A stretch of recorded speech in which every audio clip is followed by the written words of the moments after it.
Good morning. I'm Tina Parrish, and this is meditation. So go ahead and get comfortable. You can lay down, you can sit, you can stand, or you might even be driving in a car. You don't have to watch this recording, you can simply listen to it. And this is just a simple meditation. So let's get started. I'm going to start by feeling centered or grounded. And that begins with what we can feel in our bodies as they make contact with the floor or the chair, whatever we happen to be sitting or wherever we happen to be standing or laying down. We're going to go into body sensation. It's just taking our thoughts and our attention into our feet or maybe our legs, or even our shoulders or the back of our head. Wherever we feel our body is making contact with surface, we're going to fold in breathing. Inhale and exhale. So breathe in and breathe out.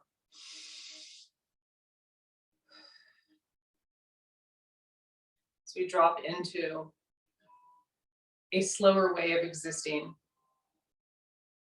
a calmer way of being, into what's called homeostasis. It's just a steady state of existence that we appreciate. We might be dropping into this feeling anxious or hurried, alone or even activated. In the process of feeling centered or grounded through what our body can immediately feel, and breath can help us find a line of existence. Feels a little bit more soothing and comforting than perhaps where we were a few seconds or minutes ago.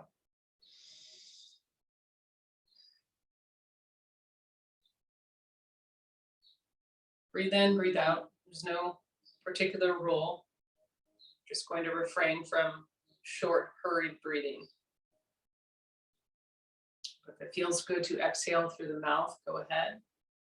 If it feels good through the nose, that works too.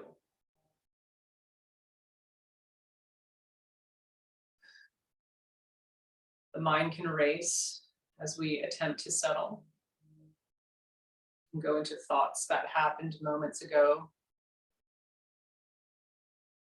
or to thoughts that might happen in our future.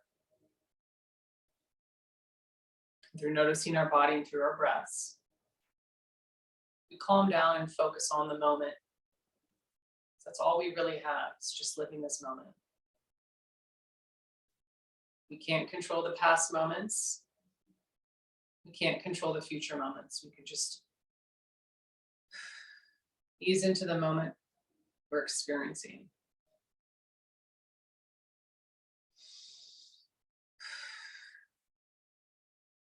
I'm going to work on release and letting go.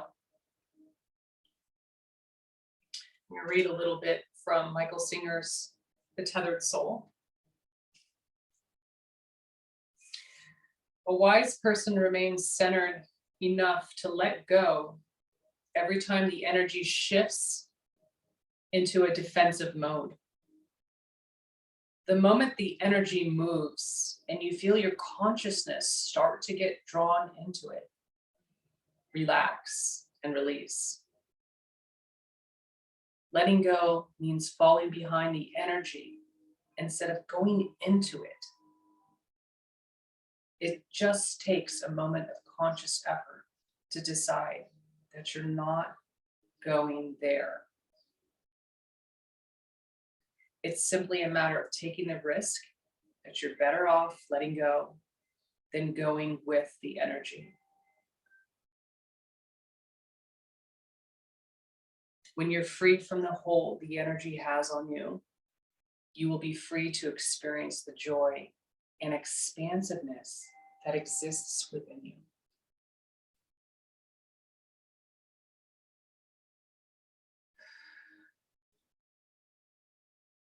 We all know that moment that can come in where we feel hurried or insulted, activated, anxious, scared, or angry.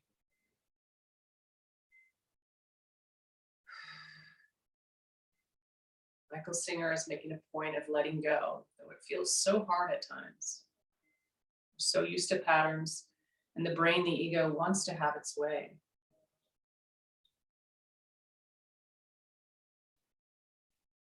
Instead of saying the word, following the thought, we release, we let go.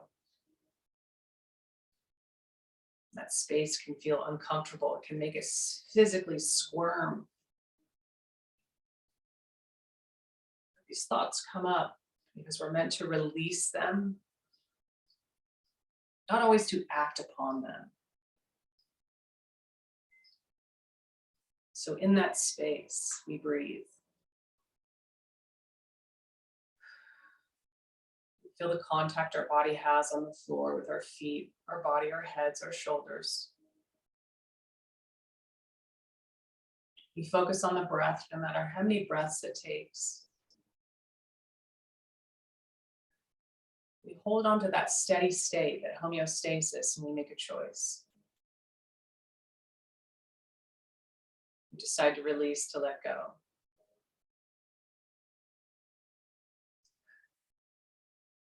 As we let go of that energy patterns, that word, that pattern, feel something else support us. Something larger, greater.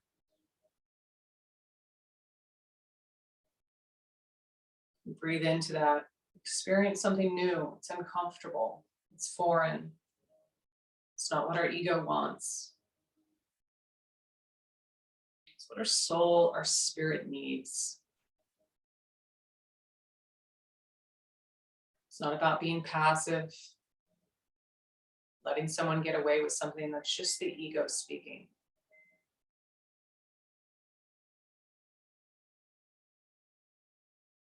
About holding on to the wholeness of the moment.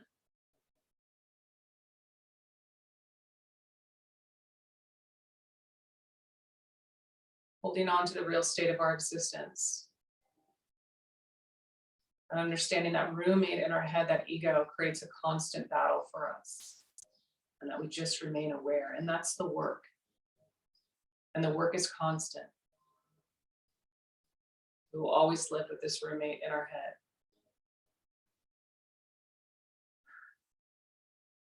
Just remain observers.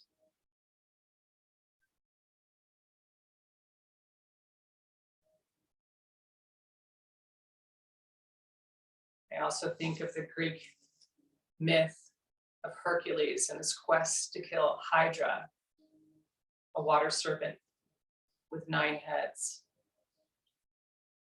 Every time Hercules goes to cut a head off, 2 more grow. It's often what our thoughts are like.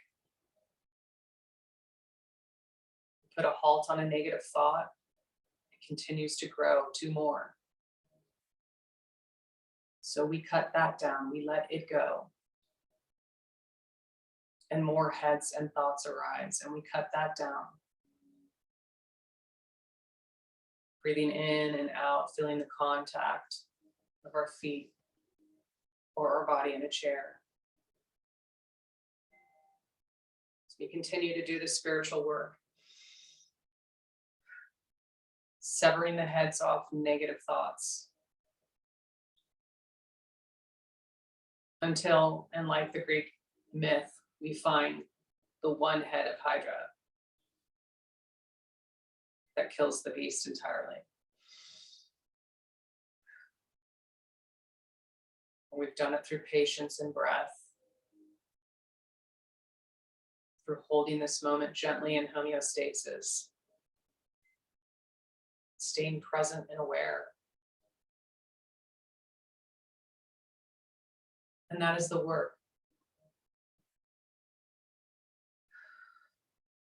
Taking this knowledge, this experience into future moments where we feel unsettled, are activated.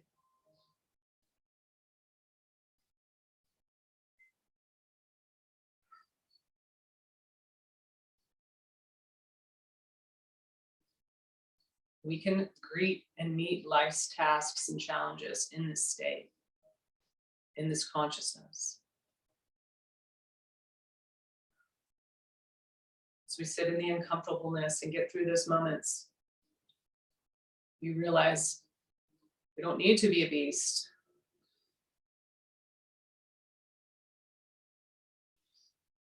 We don't need to allow the ego to take charge. We can release, we can be present, and work through the moment all the same.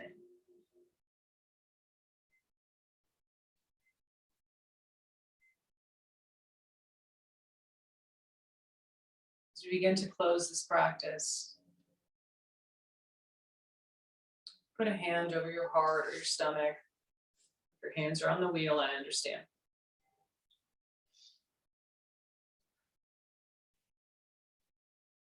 We can listen to the body, we can listen to the breath.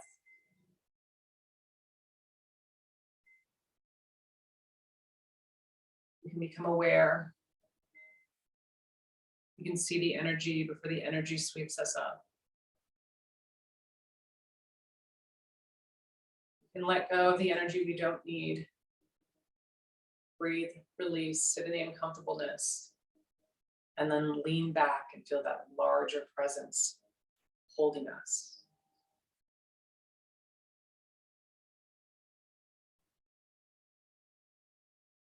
And if we forget, which we will do, and if we stumble, which we will do,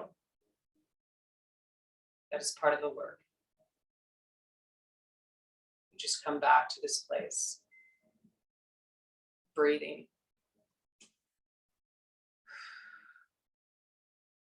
noticing, observing.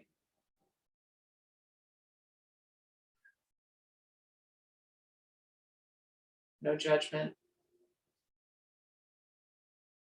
just awareness of where we're at in this moment.